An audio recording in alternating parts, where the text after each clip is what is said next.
Canola और राया में क्या फ़र्क है?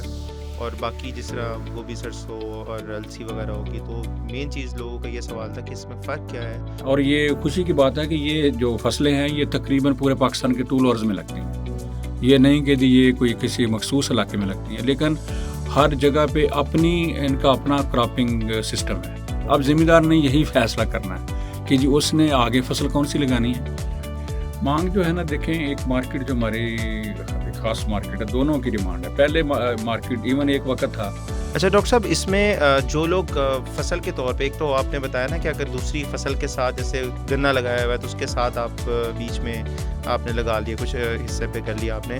पोटैटो तो वही बंदा लगाता है जिसके पास कम से कम 1 एकड़ पे 1 लाख रुपया खर्च करने के लिए। चलें हम खर्चे की बात करते हैं। देखें, ये बड़ा फेवरेट टॉपिक है किसानों के लिए। वो कहता है कि फसल तो हम लगा लेंगे लेकिन खर्चा कैसा? अब अगर जिसने गंदम लगानी है।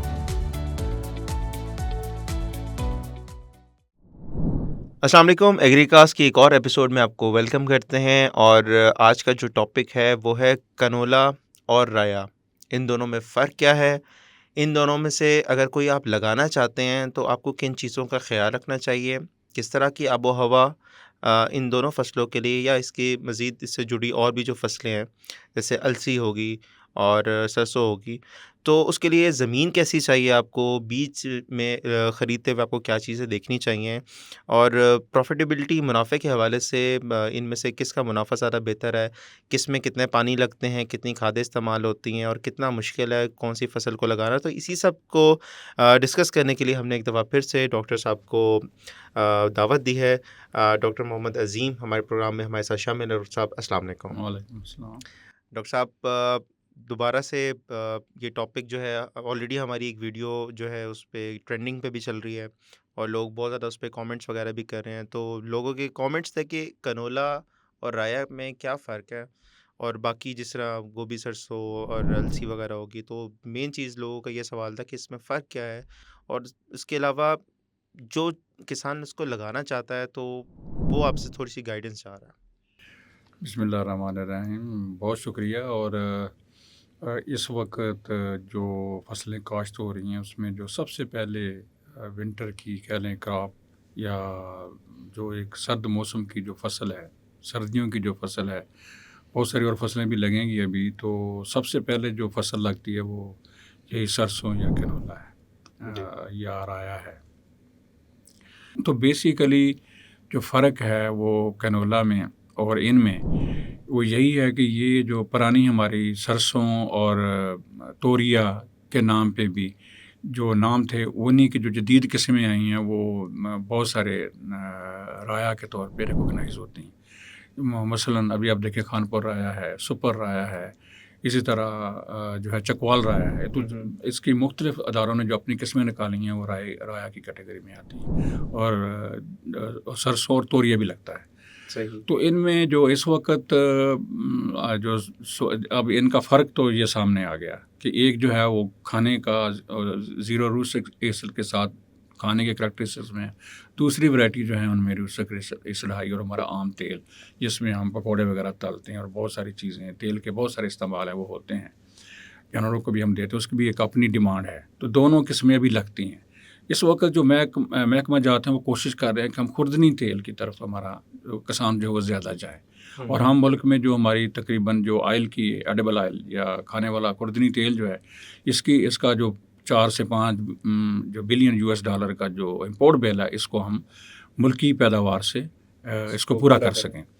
तो ये चॉइसेस हैं। और ये खुशी की बात है कि ये जो फसलें हैं ये तकरीबन पूरे पाकिस्तान के टूल अर्ज़ में लगती हैं। ये नहीं कि ये कोई किसी मखसूस इलाके में लगती हैं, लेकिन हर जगह पे इनका अपना क्रॉपिंग सिस्टम है, रोटेशन है अपनी, या फसलों का हेर फेर हम कहते हैं, या तो उसके हिसाब से ये लगती हैं।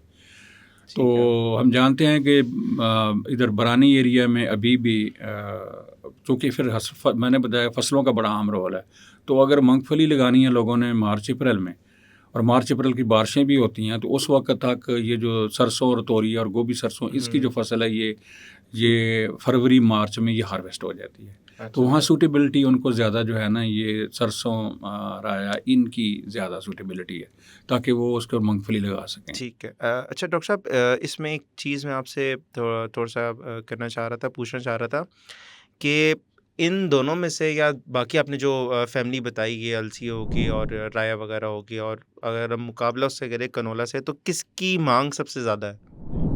मांग जो है ना, देखें, एक मार्केट जो हमारी एक ख़ास मार्केट है, दोनों की डिमांड है। पहले मार्केट इवन एक वक्त था, आज से कोई 10-12 साल पहले, कि जब कैनोला हम मार्केट में उसका सीड लेके गए, क्योंकि पीआरसी ने एक वैरायटी डेवलप कर ली थी।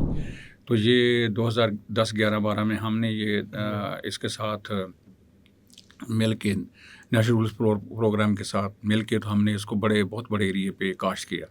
तो इसका जब बीज आया, वो मंडी में फ़रोख्त के लिए हम वो लेके गए, तो उन्होंने कहा कि जी ये तो, हालांकि वो बोल्ड साइज़ की बड़ी सरसों थी, तो उन्होंने कहा कि जी हम आपको 200-300 रुपया कम देंगे इसका, क्योंकि ये वो वाली जो है सरसों नहीं है आम। तो एक वक्त में तो ये मार्केट इसको अलहदा से जो थी मुश्किल से, बल्कि जो एक्सेप्ट ही नहीं किया था उन्होंने। जो इसकी हाइब्रिड है या जो कैनोला है, कैनोला टाइप को भी मार्केट नहीं उठा रही थी, या कम पैसों पे उठा रही थी इसकी निस्बत के, जो कि वो सरसों पुरानी वो लगाते हैं, उसकी निर्भर ये बस। अब नहीं है, अब लोग मार्केट इसको अलहदा से रिकॉग्नाइज करती है, और इसकी मार्केट भी डेवलप होगी, और कीमतों का कोई बड़ा फ़र्क नहीं है, लेकिन पैदावार का फ़र्क है। दूसरा ये है कि जी इनकी जो कटाई के ऊपर बड़ा फ़र्क है, कि जो सरसों टाइप है, जो वो पुरानी जो किस्में हैं, वो ज़रा वो शटरिंग हम कहते हैं, कि वो बीज खुल के फलियां और वो गिरते नहीं हैं फील्ड में ना। अच्छा, तो अच्छा। वो तकरीबन, और इसमें जो है ज़रा सा आपने अगर क्रॉप मैच्योर हो गई कनोला है, का आपने बताया? ये जो दूसरी आम देसी या राया वगैरह टाइप जो है ना, अच्छा, अच्छा। और जो कनोला टाइप हैं, जिनका खुर्दनी तेल के लिए यूज़ होती हैं, ये ज़रा फसलें सेंसिटिव हैं, और इनकी जो है कोई 1 महीना 1.5 महीने का टाइम भी ज़्यादा लेती हैं ये, उसकी निस्बत। वो 90 दिन से शुरू होकर 110 दिन तक की फसलें। अब ज़मींदार ने यही फैसला करना है कि जी उसने आगे फसल कौन सी लगानी है, और अगर वो शुगर केन के अंदर इसको इंटरक्रॉप कर रहा है, तो वो उसको फरवरी मार्च में शुगर केन की फसल को तोरिए से फ़ारग करना होता है, तो वो नहीं जा सकता मई जून तक कि जी उसमें जो है ये जो है अपना कैनोला लगा रहा है, जो लॉन्ग ड्यूरेशन है। तो ये हैं, ये किसान जानते भी हैं, और हम उनको एक एडवाइस भी कर रहे हैं कि जी जो भी आप उठाएं, प्रोडक्शन जो है वो अगर आप ज़्यादा बेहतर तरीके से लगाएंगे, प्रोडक्शन टेक्नोलॉजी अच्छी तरह से इस्तेमाल करेंगे, खेलियों पे लगाएंगे। कुछ ऐसे इलाके हैं जहाँ खेलियों पे लगा के आप ज़्यादा पैदावार ले सकते हैं, प्लांट टू प्लांट डिस्टेंस ठीक रखेंगे, और पौधों की तादाद जो है 60-70 हज़ार 80 हज़ार जो मेंटेन करेंगे, तो आप इसकी पैदावार 25-30 मन भी ले सकते हैं, और अमूमी तौर पर जो पैदावार है 14-15 मन 16 मन है। तो अगर आपने और ये संभाल करेंगे, और कैनोला में पोटेंशियल ज़्यादा है, अगर उसकी आप बेहतर पैदावारी टेक्नोलॉजी जो है, जो रिकमेंडेड है फॉर हर रीजन के लिए डिफरेंट रिकमेंडेशन है, और जो हमारे मुख्तलिफ अदारे हैं उनके ब्रोशर भी मौजूद हैं, तो ब्रोशर भी देखे जा सकते हैं स्पेसिफिकली, चूँकि यहाँ हम तमाम इलाकों को के बारे में हर टेक्नोलॉजी बताना है कि जी कौन सी चीज़ के ऊपर क्या कितना यूज़ किया जाए, किस तरह की ज़मीन के हवाले से किसके ऊपर क्या यूज़ किया जाए, वो शायद मुमकिन नहीं होगा। तो वो उनको देख के जो भी उनके वहाँ माहिरीन हैं, हमारा तोसी का महकमा है, रिसर्च के अदारे हैं, वहाँ से ये बीज मिल भी रहे हैं, प्राइवेट सेक्टर बीज भी दे रहा है मुख्तलिफ नामों से, सुपर राया, और किसान दुकान के प्लेटफॉर्म से भी, हमारे प्लेटफॉर्म से भी ये सीड अवेलेबल है। तो हम साथ ही साथ उनको ब्रोशर भी देते हैं कि जो आपकी टेक्नोलॉजी, तो हमसे अगर रब्ता करेंगे तो हम बड़ा उस इलाके की मुनासबत से जो बीज होगा वही हम रिकमेंड करेंगे, और जो टेक्नोलॉजी पैदावारी टेक्नोलॉजी है उसकी हर जो लगाने से लेके बर्दाश्त करने तक जो उसकी टेक्नोलॉजी के जो चीज़ें, फर्टिलाइज़र क्या डालना है, उसकी बीमारियों की तमाम तफसील जो है वो उसमें बिल्कुल होगी। अच्छा डॉक्टर साहब, इसमें जो लोग फसल के तौर पे, एक तो आपने बताया ना कि अगर दूसरी फसल के साथ, जैसे गन्ना लगाया हुआ है, तो उसके साथ आप बीच में आपने लगा लिया, कुछ हिस्से पे कर लिया आपने।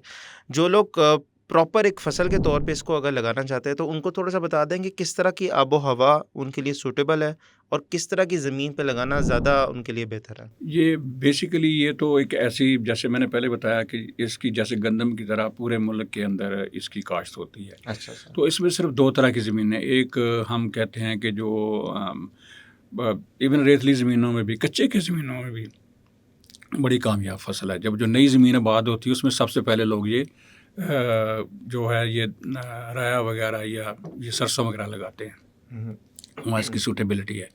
सिर्फ जिन ज़मीनों में पानी खड़ा होता है या उसके अलावा जहाँ नमकियात ज़्यादा है, सैलिनिटी ज़्यादा है, उन ज़मीनों में ये फसल वहाँ मतलब इतनी फसल अच्छी नहीं होती है।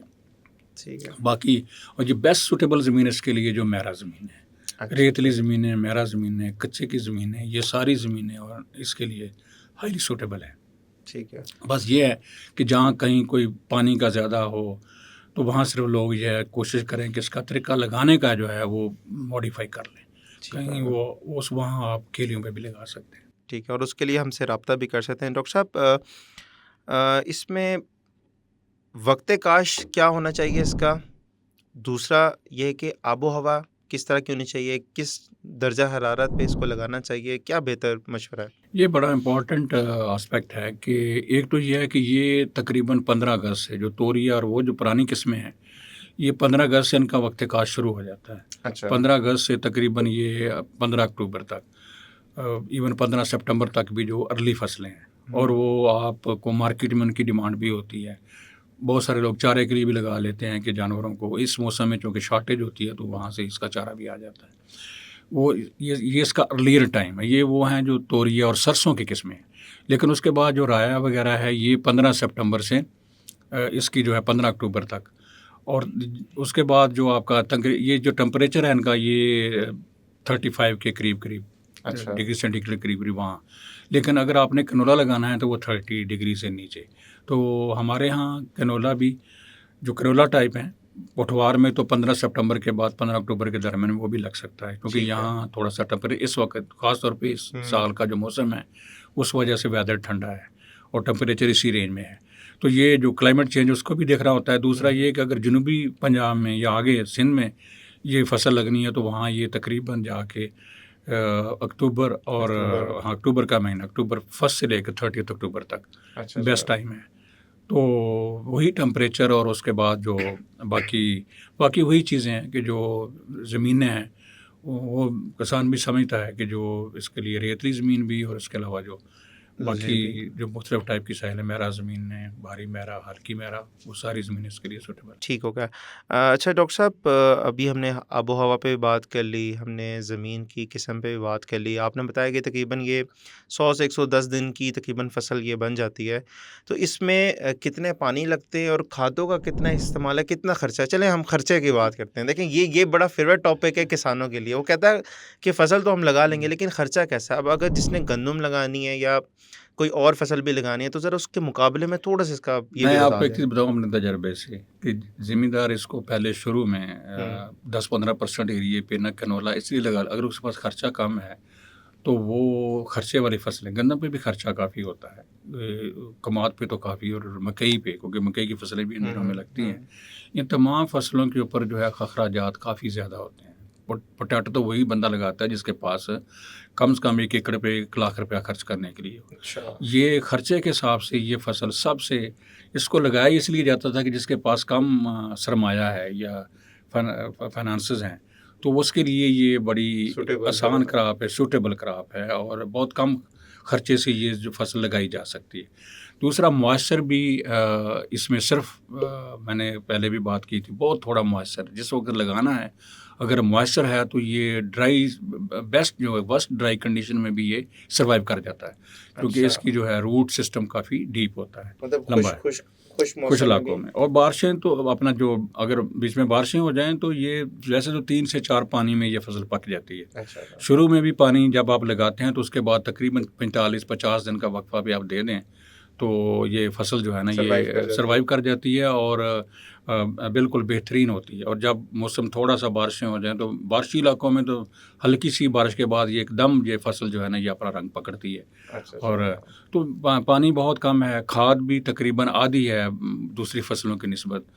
और खाद सिर्फ हम इसलिए वो DAP या साथ दूसरी वो रिकमेंड करते हैं कि उससे अगर आपने 25 से 30 मन पैदावार लेनी है, 30 से 35 लेनी, क्योंकि अगर आप देखें तो इनमें इस वक्त जो नई किस्में निकली हैं बहुत सारी जो प्राइवेट सेक्टर ने भी निकाली हैं, तो वो किस्में जो है ना वो उनकी पैदावारी सलाहियत काफ़ी ज़्यादा है। तो उस हवाले से फिर जो फर्टिलाइज़र की रिकमेंडेशन है वो थोड़ी सी ऊपर जाती हैं। अदरवाइज़ इसमें जो लागत इसकी जो है तकरीबन हाफ है बाकी फसलों की निस्बत। और उसकी निस्बत जो अगर आप देखें, अगर हम 15 मन भी पैदावार लें तो ये अगर आप ये तकरीबन कोई 1 लाख सवा लाख की इकॉनमी बनती है इसकी, अच्छा। जो आप एक अच्छी पैदावार अगर अच्छा इसमें रिटर्न तकरीबन रिटर्न अच्छा काफ़ी रेट अच्छा अच्छा है एज़ कम्पेयर बाकी फसलों में अभी काफ़ी उतार चढ़ाव होता है। तो उस हवाले से भी इसको जो है ये फसल मुनाफा बख्श है। ठीक और इसमें रिस्क भी कम है और दूसरा ये है कि इसमें लागत भी कम है। ठीक है। अच्छा डॉक्टर साहब, इस पे बीमारियों का हमला जो कीड़ों का हमला अगर हम देखें तो वो उसकी क्या सूरत हाल है इस फसल में? भाई बहुत ज़्यादा नहीं है इसमें जो ज़्यादातर जो एक आता है अगर ज़रा मौसम ज़्यादा हो फेवरेबल बारिश और मॉइस्चर और ह्यूमिडिटी ज़रा ज़्यादा हो जाए तो फिर इसके ऊपर एक सब्ज़ तेले का इफड़ का अटैक होता है जाके तेले का ये तकरीबन मार्च में स्प्रिंग टाइम के ऊपर। तो उसके लिए हमारे पास उसका सलूशन मौजूद है, उसको कंट्रोल करने के एक आध स्प्रे उसके ऊपर जो वो करनी पड़ेगी एफर्ट को कंट्रोल करने के लिए।